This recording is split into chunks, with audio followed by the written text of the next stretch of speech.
Welcome back, everybody. We've been going through the Bible, starting at creation. We saw what God wanted the world to look like. We saw all the things God wanted fall apart. God called a guy named Abraham and made an unconditional promise to Abraham that I'll give you land, descendants to live in that land, and all nations of the earth will be blessed through you. Abraham had Isaac. Isaac had Jacob. Jacob's name was changed to Israel, and the Israelites, the descendants of Jacob, ended up enslaved in Egypt. And eventually God sent Moses to deliver them out of slavery and oppression. And God made a covenant with Israel as a whole, saying, here are laws, the Torah, and if you do these things and don't do these other things, I will bless you beyond anything you can imagine. But if you break the covenant, you'll end up being destroyed. And they didn't keep the covenant all that well. It started falling apart before Moses was even down the mountain with these tablets that had some of the laws written on them. Well, the people got into the land, and God told them, you are my tool of judgment against an evil, horribly corrupt nation. Wipe out everybody. Don't let anybody stay alive in that land. And God's people, the Israelites, almost did that. But they didn't do it completely, and pockets of Canaanites were still around. They started taking them as slaves, and then they started intermarrying. And just like God said, they adapted their culture and started worshiping their gods, and they were becoming just as corrupt as the Canaanites had been. So God sent them an enemy and said, if you're going to worship these other gods, let Baal protect you, let Ashtaroth protect you, and see how it goes. And of course, those gods didn't protect them at all. And finally they cried out to the Lord, and the Lord sent a judge to free them from their oppressors, and they turned back to the Lord, and they settled down, and everything was good, and they got comfortable, and they started worshiping the Canaanite gods again. And we go through the cycle over and over till the people say, we want a king to lead us. And that's where we left off in the last session. God told the prophet Samuel, the last of the judges, give them what they want. They want a king to lead them. Specifically, they say, so that we can be like all the other nations. And God says, I'll give them the king that they think they want. God was supposed to be their king, and God says, they're not rejecting you, Samuel. They're rejecting me as their king. So give them a human king if that's what they want. Well, in the last session, we saw Samuel the prophet anoint a guy named Saul to be the first king of Israel. Saul was from the tribe of Benjamin. And that should have made people a little bit nervous about God's decision here. The tribe of Benjamin, will remember way back when Jacob, or Israel, was giving a prophetic blessing to his children, he got to Judah and said to Judah, the scepter, or the staff that a king holds, the scepter will never depart from Judah. Meaning, when Israel finally has a king, the king should be from the tribe of Judah. But Saul is from the tribe of Benjamin. Nobody here seemed to quite realize that. But Samuel anointed Saul as the king, and they come back and they have the big celebration to anoint the new king. And they gather the elders and representatives from all the tribes. They all gather together. Everybody's thrilled. They're excited. We finally are going to have our king. And they go through this process of casting lots, is what the Bible calls it. It's kind of like rolling dice or drawing the short straw, like that kind of thing. But it was a way that some prophets, not just of the Lord, but of many gods, some prophets would actually try to discern the will of God by casting lots.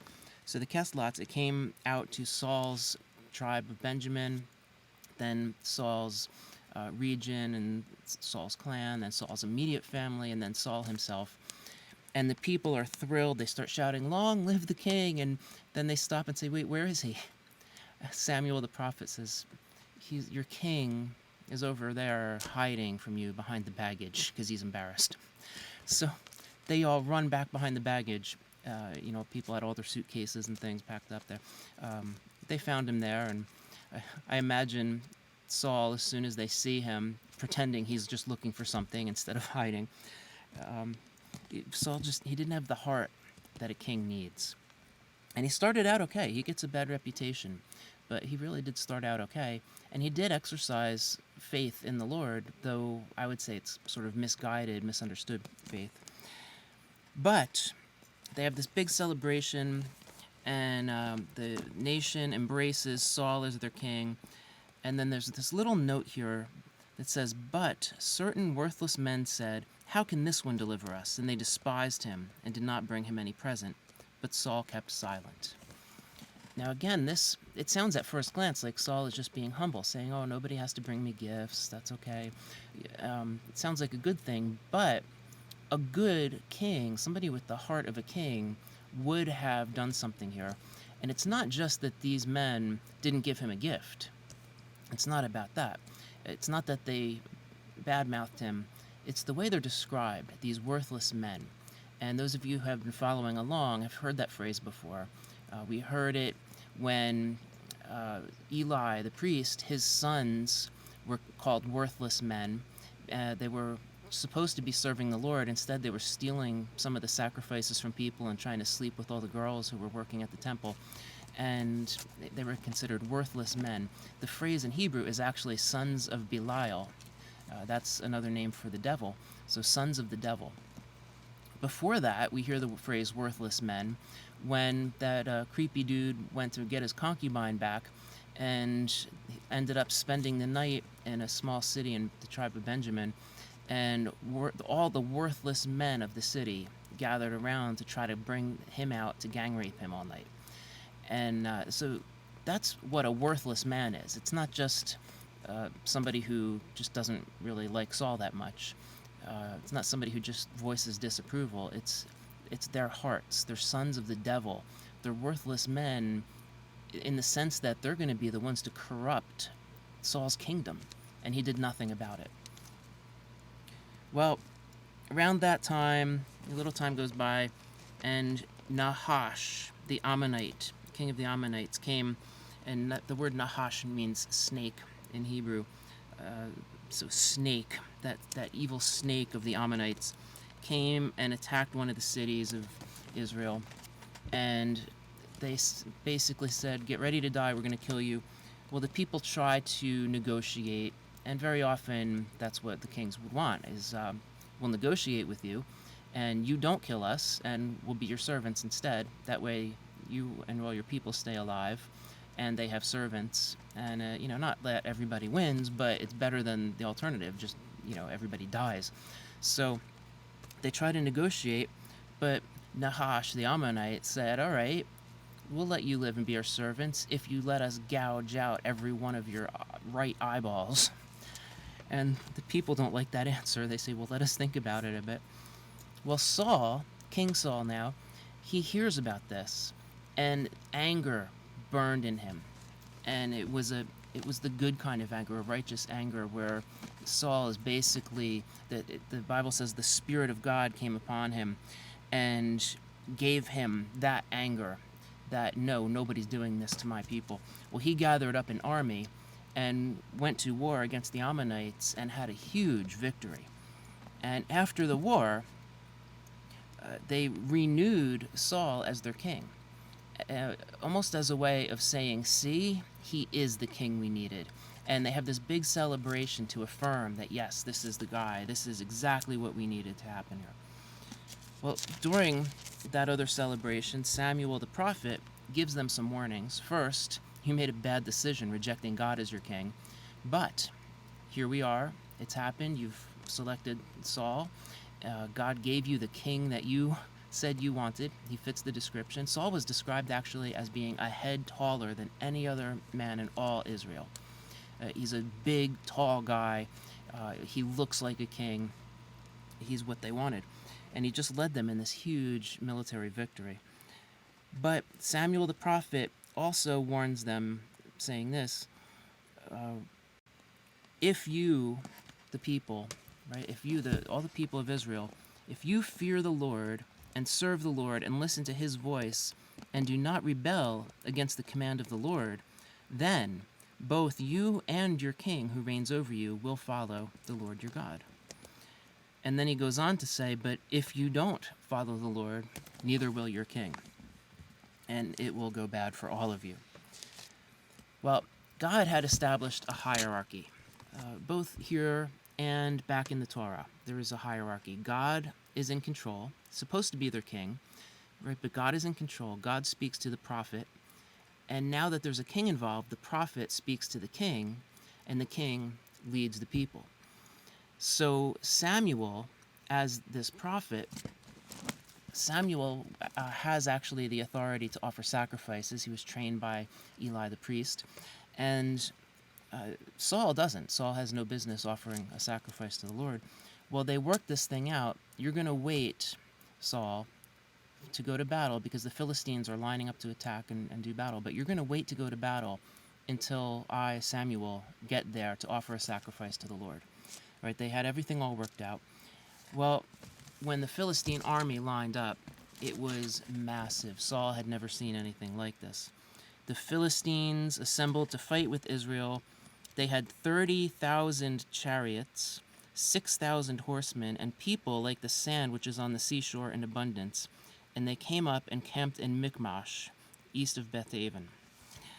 The men of Israel saw that they were in big trouble, and they started taking off. They started hiding in caves. They're running away. Saul has a small army, and the small army he has is starting to desert him. And he panics. He waited 7 days, which is when Samuel said he would show up, and there was no sign of Samuel, no word from Samuel. Saul got desperate, and he said, "Bring me the offerings. I will do the job. I will offer these things." And as soon as he finished making these sacrifices, Samuel, of course, shows up. He arrived on time, right when he said he would. But Saul panicked, didn't wait for the rest of the day to pass, and took things into his own hands. And, at first glance, you can see a couple things here. One, Saul is still willing to go into battle against insurmountable odds here. If the Lord does not intervene, Saul and his men will just be destroyed in this battle. So Saul has some element of faith going on here that he's willing to go into battle, and he knows he needs the Lord to fight for them, which is why he offers a sacrifice. But his attitude, his understanding of God was flawed. And here's why. Saul was not willing to wait on Samuel to make the sacrifice and do things God's way, the way God ordained. Instead, it was as though he knows without the Lord he's going to lose, but he thinks that with the Lord he's guaranteed to win. We need the Lord. We must make the sacrifice to appease the Lord so that he'll be with us in battle. If I do this, then the Lord must take care of me. He's sort of trying to manipulate God into fighting for him in this battle. And Samuel shows up and basically says, that's not how this works. And Saul, because you've done this and you have not obeyed the Lord, you could have had a long-lasting dynasty as king. Instead, you're fired. And he goes on to say, your kingdom shall not endure. The Lord has sought out for himself a man after his own heart. The Lord has appointed him, this man after his own heart, to be ruler over his people, because you have not kept what the Lord commanded you. Well, Samuel, of course, he's not happy with what happened. Saul is really upset. They have to go their way. Samuel prepares them the best that they can. Saul is getting ready for this battle with his already small army, and people are still deserting. And then we get this little important side note. No blacksmith could be found in all the land of Israel, for the Philistines said, otherwise the Hebrews will make swords or spears. So all Israel had to go down to the Philistines to sharpen their plowshares and mattocks and axes and hoes. And we get this little note about how much they charge. And on the day of battle, neither sword nor spear was found in the hands of any of the people who were with Saul and Jonathan, but they were found with Saul and his son Jonathan. So Saul and his son Jonathan each had a sword. The rest of the army had rakes and shovels and hoes. Now we get this image, especially from the book of Joshua, that God sent the people into this land, and the people went in and destroyed everything and obeyed God, but left certain pockets of people alive. But it was their land, they're in control, but struggling with groups like the Philistines and other Canaanite tribes. But that's not actually how it happened. And the longer Israel has been in the land, the less control they have. There are, let's skip that for now, but they really have no control. The Philistines are in complete control of this whole region. They have utter control over the Israelites. It's really probably accurate to say it's more the Philistine land than it is Israel's land, because the Philistines call the shots. The Philistines haven't gone in and killed everybody in Israel and taken the land permanently yet, but they're on their way. The Philistines are a massive threat. That's one of the reasons that the people wanted a king, is to lead them in battle, and specifically against this threat. So the Philistines are calling the shots. The Philistines control who in Israel is or is not a blacksmith, and basically nobody in Israel is a blacksmith. The Philistines don't allow it because they're in control. All right, so this is a really important note here. And the two groups are lined up now. Massive Philistine army on one side, and then there's a valley where the battle will be fought, and then on the other side there's Saul's very small army, and Saul knows he's in trouble. But Jonathan, Saul's son and the prince in line for the throne, Jonathan seems to have great faith in the Lord, and he has the heart of a king. And had God put Jonathan on the throne instead of Saul, things might have turned out very different. But Saul fit what the people wanted as king. So Jonathan and his armor bearer, between them, they have one sword, right? Jonathan and his father Saul have swords. Nobody else does. So Jonathan grabs his sword. His armor bearer, I guess, would be carrying the sword, his armor, and probably grabbed his own shovel. And so here's Jonathan and his armor bearer with a sword and a shovel, and they decide, hey, let's see what God can do here. And so they sneak out of the camp at night. Nobody knows where they're going. And they go down. Jonathan then tells the armor bearer, here's the plan. We're going to walk up to the hill, right? And you would camp on hills, because if somebody attacks, it's much, much harder to get the momentum going up and start fighting than it is to defend from the top and work your way down. So they're at a huge disadvantage here, Jonathan and his armor bearer. But he says, we're going to go to the bottom of the hill, and we're just going to yell up and taunt them. Right now, it's the middle of the night. Most of the soldiers are asleep, and there would be a few men on guard duty. So we're going to call to the men on guard duty, and we'll just see what the Lord does. And here's the sign, all right? If we yell up some insults to them, and they say, you come up here and we'll teach you a lesson, then I will know that that's the sign that God is giving us get victory in this, giving them into our hands. Well, to me, that's not much of a sign. I mean, like, you know, they're not likely to go down the hill and fight on an equal surface, right? It's you come up here, and we'll slaughter you on your way up because you're at a big disadvantage. It really doesn't sound like that great a sign, right? But then the alternative, he says, well, if we yell these insults and they say, you wait down there and we'll come down to you and teach you a lesson, then we'll wait and see what God does anyway, right? If I'm the armor bearer, I wish I could say I had enough faith to say, yeah, let's do this, but I'd be having some questions there. So this armor bearer probably has as much faith as Jonathan, and it's quite a bit. Well, they do this. They go out, they start yelling mother jokes and whatever they're doing to these guards, and the guards say, you come up here and we'll teach you a lesson. And Jonathan says, that's it, that's our sign. So they charge up the hill with the sword and the shovel, and they just start slaughtering the Philistines. Well, it's just the small group of men on guard duty. So the ones who realize, hey, these two guys are like killing us all, they sound the alarm, they sound the battle cry, they wake up all the other soldiers. The other soldiers wake up from a dead sleep in the middle of the night, not knowing what's going on.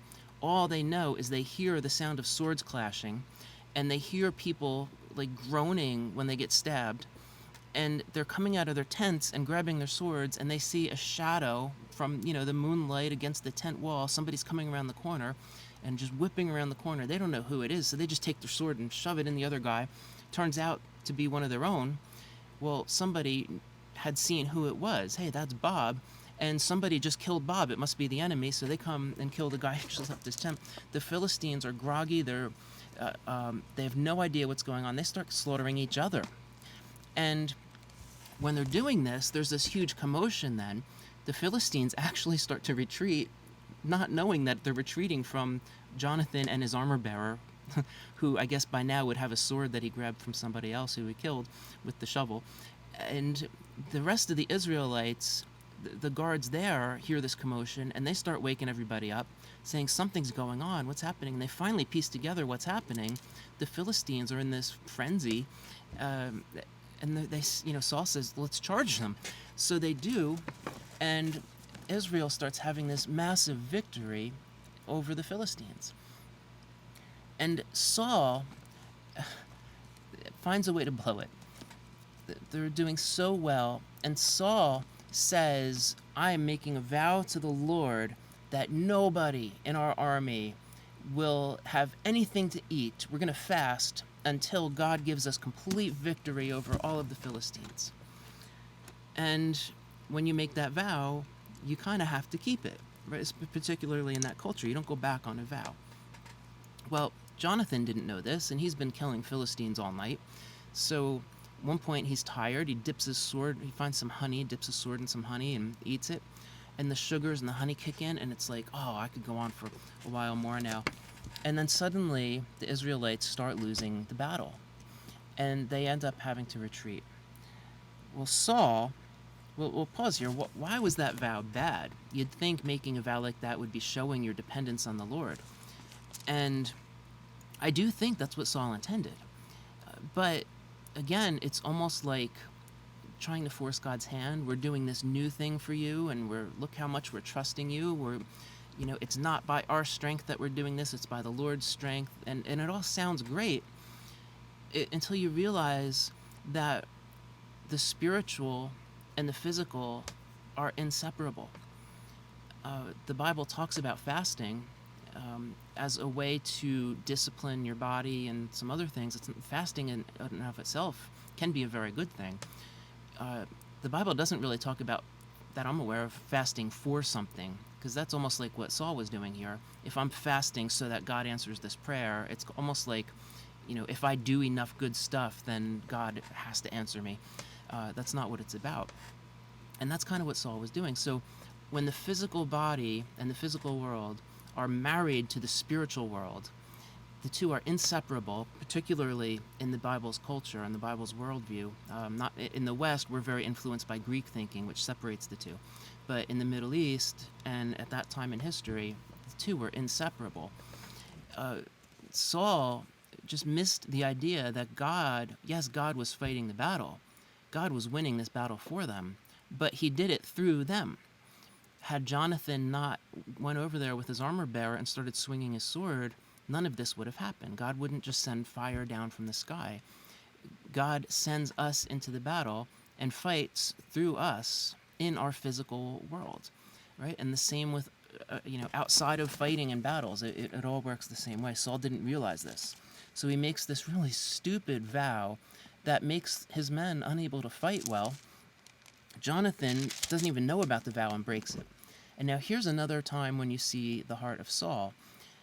When they all regroup, Saul finds out that somebody broke this vow, and he says, well, whoever did it will be put to death. I don't care if it's my own son. We're putting him to death, whoever did this. Who was it? Yeah, it's your son, Saul. Remember the thing you just said about killing your own son? Well, he finds out with some certainty that, yes, it was Jonathan, and then Jonathan says, well, yeah, I had some honey. What's the big deal? Go ahead and kill me then. If you're going to kill me over eating some honey, go ahead, just do it. And Saul orders one of his men to do it. And his men say, no, I'm not doing it. Right now, there are two things, I'm sure more than that, but two things that stand out to me as being very wrong here. One, if you're a king, you shouldn't be making stupid vows like that in the first place. Two, and three things, right? So two, you don't say, I'll kill whoever did this, even if it's my own son. And then if it is your own son, you don't follow through with it. Three, if you are stupid enough to do those first two things, then three, if you order somebody to do something and they say, no, we're not doing it, you don't let that go. Saul just backs down and he says, oh, fine, whatever, let him live. Have it your way. Right? And as king, that's showing people that they are in control, not the king. And you just don't do that. So Saul doesn't have the heart of a king. Well, there's another battle, this time against the Amalekites, the sons of Amalek. And Saul is given some orders, again from Samuel. When you go into the battle, what you're doing right now has to do with what God told Joshua and everybody to do. You're going to go wipe out everybody, all the Amalekites that you encounter in battle. Just wipe them out. Don't take captives, don't take slaves, don't take spoil, don't take anything. I want this whole portion of the Canaanite culture erased because it's going to corrupt other parts of the world. It's going to corrupt you. Wipe them out.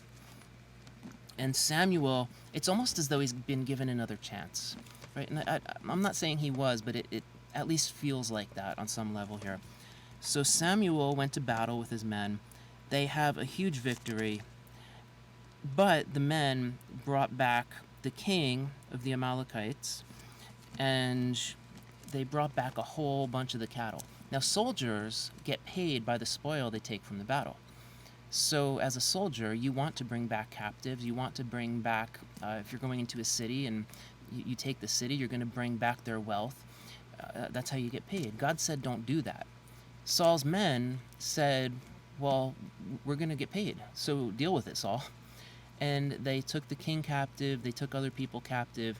They took a lot of the spoil back from the battle. So Samuel shows up, and he arrives. Saul says to Samuel when he sees Samuel, "Blessed are you of the Lord. I've carried out the command of the Lord." And Saul responds, saying, "Well, what is the bleating of sheep that I hear in my ears? Why do I hear sheep bleating? What's the lowing of oxen that I hear? If you've done all this, why do I hear all this cattle?" And Saul said, "Oh, they've brought them, the men, my men, they brought them from the Amalekites, for the people spared the best of the sheep and oxen to sacrifice to the Lord your God." Well, first of all, Saul's calling the Lord your God, Samuel's God, not the Lord our God or my God. But the rest we have destroyed. So yes, we did this thing, but for good reasons. We broke that commandment to not destroy everything, but only so we could sacrifice these things to the Lord. Right? Using religion as an excuse here. Samuel said, "Let me tell you what the Lord says." And Saul says, "Okay." Samuel said, "Is it not true, though you were little in your own eyes, that you were made head of the tribes of Israel? The Lord anointed you king over Israel, and the Lord sent you on a mission and said, 'Go and utterly destroy the sinners, the Amalekites, and fight against them until they were exterminated.'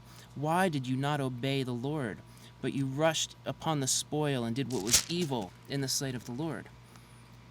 So Saul said to Samuel, "But I did obey the voice of the Lord, and I went on the mission that the Lord sent me on, and I've even brought back Agag, king of Amalek, to prove it. And I've utterly destroyed the Amalekites. But yeah, the people took some of the spoil, the sheep and oxen, and the choicest things to sacrifice to the Lord." Right? Using the same argument again. Saul basically is saying, I was afraid of the men. I was afraid of what they would do or say. He says later on here, "I have sinned. I have indeed transgressed against the commandment of the Lord and against your words, because I feared the people and listened to their voice." He doesn't have the heart of a king. He's just letting the people dictate what they do or don't do. His role as king was to say, "No, you don't take anything. Here's what we're doing." Well, Samuel said, "Does the Lord delight in burnt offerings and sacrifices as much as in obeying the voice of the Lord? It's better to obey than it is to sacrifice." And he goes on rebuking him and just says again, you had a chance and you blew it. Samuel reinforces this to Saul now. God has chosen somebody else to replace you as king, a man after his heart. Now, neither one of them, at this point, knows who that man is. Saul has no idea. Samuel has no idea. Word spreads very quickly in this part of the world. And what word got out from witnesses, who was talking to who, whatever. But as soon as one person knows, everybody knows. I hear that living in a small town in the South is like that. But in the Middle East, from what I understand, it's like that, but on steroids. It's like much, much more. Like, you sneeze, everybody in the Middle East knows you sneezed. Like, it's just, word spreads really quickly. They didn't need Snapchat and Instagram and Twitter. They just, everybody talked about everybody, and everyone knew what was happening. So word got out very quickly. One, that Samuel and Saul have been at odds, and Saul is extremely upset with Samuel, and for good reason. And two, that according to Samuel, God rejected Saul as king and will put somebody new on the throne, this man after God's heart. Saul understands the worldview here, that when there's a prophecy, the prophecy is not necessarily set in stone. Usually, there's this sort of call for repentance, and unless something changes, God will continue to do what was prophesied about. And so Saul just says, I have to stop this thing from happening. He might even think Samuel is just saying this because he's mad at me. He wants to be in power. Right? He might even have that thought going on. But whatever it is, he needs to stop this from happening. He needs to make sure that his throne gets passed on to his son, Prince Jonathan. And Jonathan would have made a great king. Like, we saw his character. Right? Well, Samuel sees Agag the king and finds a sword and kills Agag himself. But the damage had been done, and by leaving Agag alive, and probably left other members of Agag's family alive,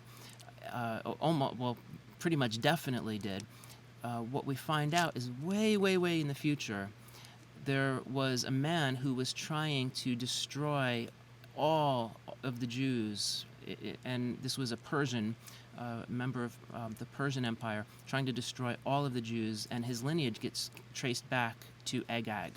He's called an Agagite. So had Saul done what God told him to here, that wouldn't have happened many, many centuries in the future. The consequences are not just for Saul and his people. Well, we're going to stop here for this session. In the next session, we'll find out who this man is after God's heart who's going to replace Saul as king, and we're going to watch Saul try bitterly to stop him.